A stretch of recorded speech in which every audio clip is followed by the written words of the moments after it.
we've gotten ourselves comfortable with the taking derivatives of the arc functions or the inverse trigonometric functions, and now what we want to do is we want to discuss the flip side of that. Now we're not going to at this time talk about the idea of what it means to take the integral of something like arc sine. What we're going to talk about is the case where arc sine is itself the antiderivative. And what I mean by that is this. We took the derivative in our previous study and found that the derivative of x over a number would come out to be something that looks like this: 1 over the square root of a squared minus x squared.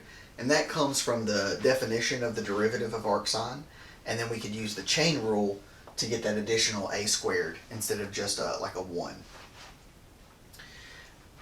So since this derivative yields this rational function, what we do is if we take the antiderivative of this rational function, we get back the arc sine, right? That's just the definition of how derivatives and antiderivatives relate.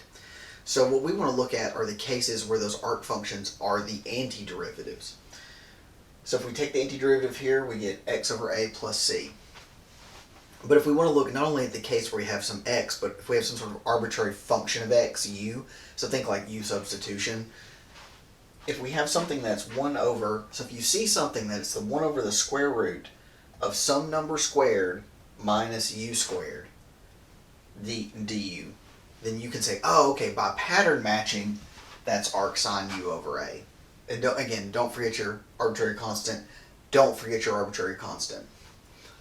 The second one is if I have a similar pattern, but instead of it being a square root, there is no square root, and it's a plus here, what I'm going to get is, I'm going to get this 1 over a in the front, and then an arc tangent of u over a plus c.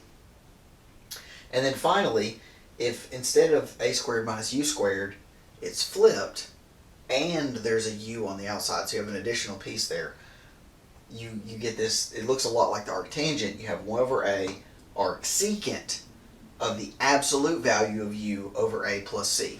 So you have a lot of different varieties here that you're dealing with. But you might ask yourself, why don't we have the other 3 functions represented?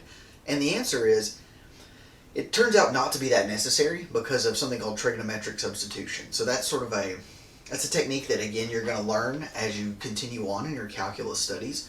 And if you do trigonometric substitution, what you're generally going to find is that these things will antiderive with one of these 3, and you won't really have to worry about antideriving with things like the arc cosine or the arc cosecant. But as we do some examples, hopefully you'll get a little more comfortable with these and feel good about dealing with not only those derivatives, but now antiderivatives involving inverse trig functions.